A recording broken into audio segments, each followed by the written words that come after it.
Welcome to this explainer. Let's talk about something incredibly tough, the weight of whisker and wing, understanding pet loss. For anyone who has ever loved an animal, the sheer intensity of saying goodbye can literally feel like the ground has just completely given way beneath your feet. Today's goal is to dive deep into the psychological journey of this very specific type of bereavement. It's a journey that society at large often totally misunderstands. By unpacking the science and psychology behind the human-animal bond, the hope is to absolutely validate that intense pain and explore some structured, proven pathways toward genuine healing. Now, looking at an empty pet bed or just staring at that leash hanging by the door carries an undeniable emotional weight. The silence they leave behind is absolutely deafening. In those early days of pet loss, the home itself feels entirely different, doesn't it? The subtle sounds of claws on hardwood floors, or that quiet breathing in the corner, suddenly they are just gone. But here is the absolutely crucial takeaway. The pain people feel is entirely real and scientifically valid. This profound grief is a universal human condition. It is not an overreaction, and it is certainly not something to just brush off. It's actually a deep, neurological response to the severing of a massive attachment bond, and it deserves total validation and respect. Section 1. The reality of pet grief. So, society often minimizes this specific type of loss. When an animal passes away, there's this unspoken expectation to simply return to work the very next day and carry on as if nothing monumental has occurred. And that minimization, it leaves grieving individuals feeling utterly isolated in their sadness. But take a look at this quote. Losing a pet can sometimes be harder than losing a person because you aren't just losing a friend, you are losing a dependent who offered unconditional love. Psychological sources actually confirm this intense emotional response is completely normal. Think about it.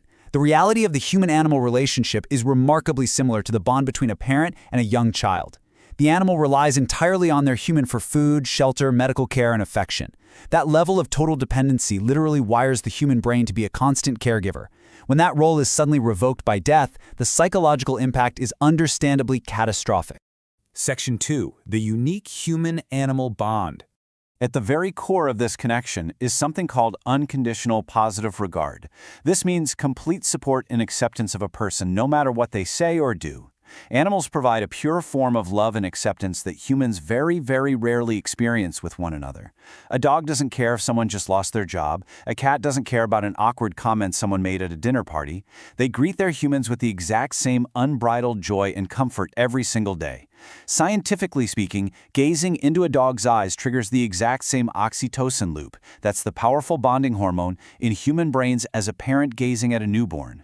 This creates a uniquely powerful neurological and emotional anchor as the brain begins to rely on this animal as a safe harbor from the complexities and judgments of the human world. Section 3. Why it hurts so much.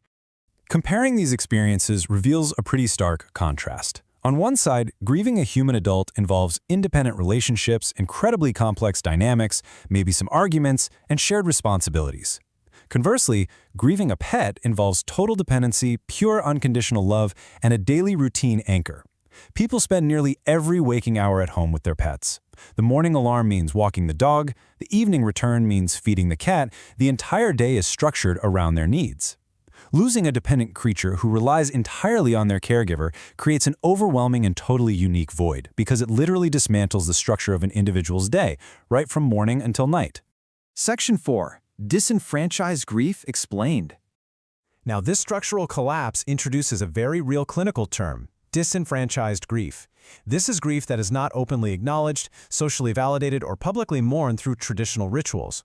When a human family member passes, society has built-in safety nets. We have funerals, wakes, bereavement leave from work, and casseroles dropped off by friendly neighbors. But when a pet passes, those societal rituals are practically non-existent. This lack of formal acknowledgement exacerbates the pain tremendously, forcing people to grieve in silence and often feel somewhat foolish or even embarrassed for being so devastated. Let's break down the amplifiers of this pain. First, the lack of societal rituals leaves absolutely no formal outlet for the sorrow. Next, feeling judged by peers, hearing insensitive comments like, well, it was just a cat, you can get another one, creates a massive barrier of anger and isolation. Then there's the total disruption of daily routines, which leaves the mind totally confused.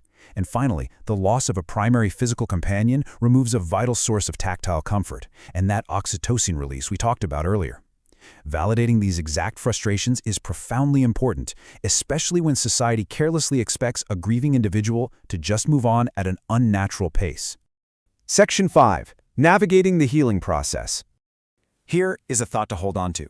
Healing does not mean forgetting. It means finding a peaceful place for the memory to live. This is such a comforting realization. So often, people actively fight the healing process because moving on feels like a betrayal to the animal they love so deeply. But reassuringly, the psychological goal of moving forward is to actively honor the bond and the love that was shared.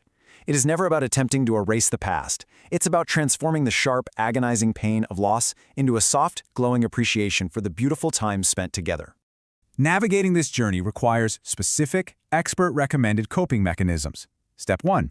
Acknowledge the grief without guilt. Give yourself full permission to cry, to mourn, and to feel shattered. Step 2. Create a physical memorial. Planting a tree, framing a collar, or making a photo album gives the grief a physical place to go, effectively bridging the gap left by the lack of societal rituals. From there, step 3 is to adjust daily routines gradually. Don't rush to pack away every toy on day 1. Instead, slowly build new habits that honor the space the pet used to occupy. Finally, seek dedicated support groups. Surrounding oneself with people who actually understand the devastating nature of pet loss cures the isolation of disenfranchised grief.